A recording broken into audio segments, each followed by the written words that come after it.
잠언 4장 23절 한 구절 말씀을 다 함께 봉독하시겠습니다. 모든 지킬 만한 것 중에 더욱 내 마음을 지키라. 생명의 근원이 이에서 남이니라. 아멘. 최근에 당신의 마음에 이름을 붙인다면 이라는 제목의 책을 읽었습니다. 이 책은 한 단어로는 표현하기 어려운 우리의 마음과 감정들을 여러 나라들의 낯선 언어들로 들려줍니다. 예를 들어 이런 것입니다. 지금 누군가의 이야기가 내 마음 깊은 곳을 건드리는 감정, 이 감정을 이탈리아에서는 콤무 오베레라고 한다고 합니다. 콤무 오베레, 이렇게 한 단어로 우리의 마음에 이름을 붙인 것입니다. 독일에서 게보르겐 하이트라는 단어는 완벽하게 안전한 기분, 따뜻한 보살핌을 받으며 믿음과 사랑을 나누는 느낌을 표현하는 단어라고 합니다.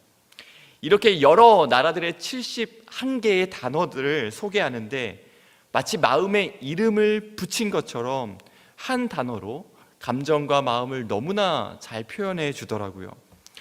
만약 여러분도 마음에 이름을 붙인다면 어떤 이름을 붙이고 싶은가요? 붙이고 싶은 이름과 내 마음의 현재 상태를 표현해 주는 이름이 다를 수도 있을 것 같습니다. 아마 한 가지 단어로는 내 마음의 이름을 붙이는 게 쉽지 않을 것입니다.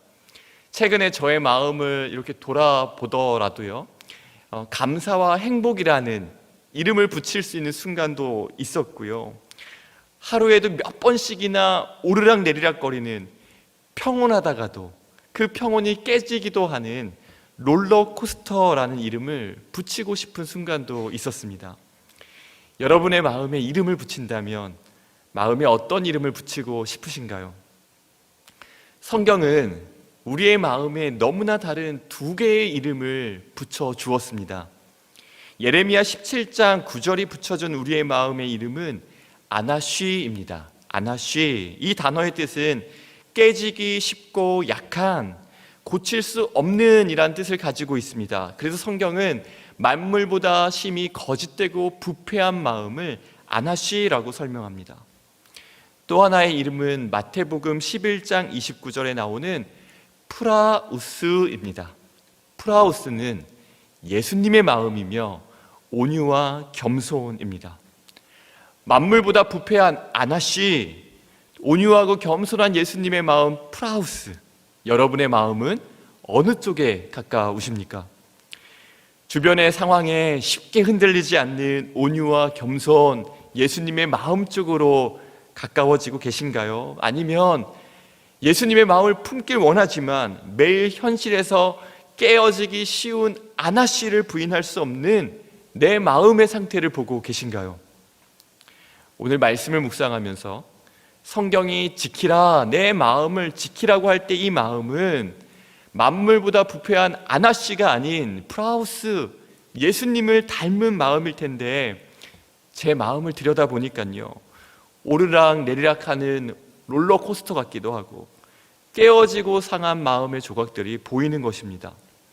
여러분, 온전한 것을 가지고 있어야 마음을 지키는 것이 의미가 있을 텐데 지키고자 하는 내 마음을 돌아다 보니 온전하지 못한 제 마음 때문에 고민되는 것입니다. 혹시 여러분도 이러한 고민이 있으시다면 온전치 못한 마음의 상태에서 예수님의 마음을 품고 그 마음을 지키는 자리까지 나아가기 위해서 우리가 해야 될 것은 무엇일까요? 오늘 두 가지로 살펴보려고 합니다. 첫 번째는 인정하라입니다. 잠언 16장 2절은 사람의 행위가 자기가 보기에는 모두 깨끗하여도 여호와는 심령을 감찰하느니라 라고 기록합니다. 심령을 감찰하시는 하나님 앞에서 온전하지 못한 만물보다 거짓되고 부패한 나의 마음을 먼저 인정하는 것이 중요합니다. 하나님은 상하고 통회하는 마음을 기뻐하시는 분이십니다. 우리의 마음이 이렇게 좁은 것에 대해서, 의에 대해서는 게으르고 죄에 대해서는 오히려 날렵한 우리의 마음과 선을 행함에 있어서는 무지하고 죄의 유혹에 있어서는 너무나 연약한 우리의 마음에 대하여 상하고 통회하는 마음을 갖는 것입니다. 우리 모두 예수님의 사랑으로 용납받았지만 다른 사람의 모습이 도저히 이해되지 않고 나의 기준에 맞지 않을 때는 참을 수 없을 정도로 답답해하고 힘들어하는 우리의 마음을 십자가 앞에 가져가는 것입니다. 그러할 때 주님은 우리의 마음을 정결케 하시고 거룩하신 주님이 임재하시는 성소로 삼으셔서 우리의 마음을 예수로 충만케 하시는 줄 믿습니다. 그러할 때 비로소 부패한 우리의 마음에도 소망이 생기는 것입니다. 주님의 은혜가 없으면 언제든지 안하시로 흐를 수밖에 없는 죄인임을 인정하며 하나님 앞에 나아가는 이 새벽이 되기를 간절히 원합니다. 두 번째는 마음을 지키는 힘을 구하라입니다. 여러분, 바다는 바람이 불지 않으면 잔잔합니다. 바람이 불지 않으면 바다 위의 배는 그 자리에 그대로 떠 있습니다. 그러나 우리의 마음은 어떠합니까? 가만히 있으면 안하시 쪽으로, 부패한 쪽으로 흘러가게 되어 있습니다. 왜냐하면 사탄이 우는 사자와 같이 우리를 둘러싸서 끊임없이 우리의 마음을 공격하기 때문입니다. 내 마음 중에 가장 약한 부분을, 가장 깨어지기 쉬운 부분을 맹렬하게 집요하게 공격합니다.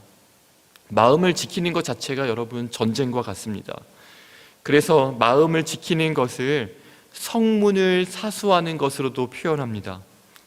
김남주 목사님이 쓰신 마음 지킴이라는 책에서 이러한 내용이 나오는데요.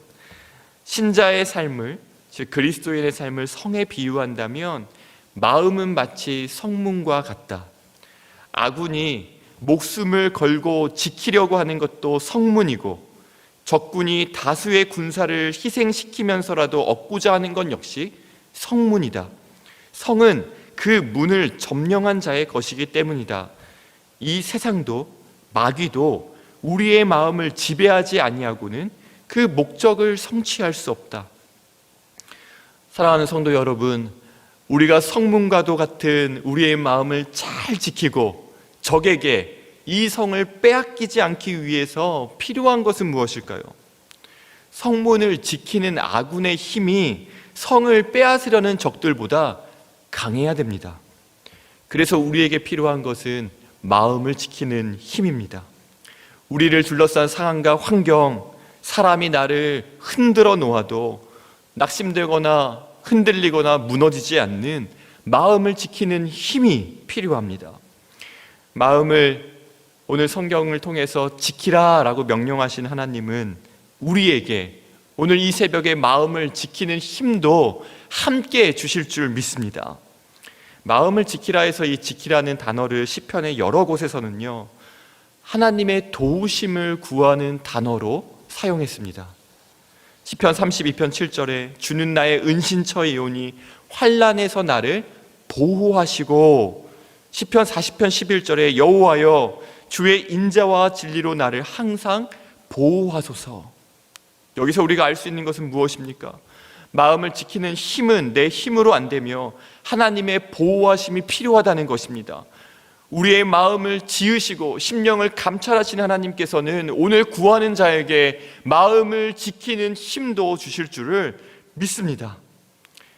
우리가 하나님께 마음을 지킬 수 있는 힘을 구할 때에, 주님의 도우심을 구하며 나아갈 때에 하나님은 신명기 32장 10절에서 말씀해 주신 것과 같이 하나님이 자기 백성을 자기 눈동자같이 지키셨도다라고 약속해 주신 것처럼 우리의 연약한 마음을 자기 눈동자처럼 지키시는 하나님이심을 우리가 믿습니다.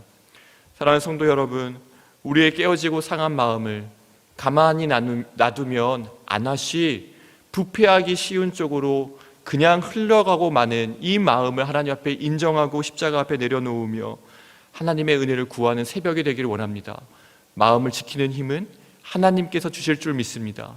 그 은혜를 구하며 이 시간 함께 기도하시겠습니다. 사랑의 하나님, 주님은 우리의 마음을 지으시고 다스리시며 우리의 심령을 감찰하시는 분이십니다.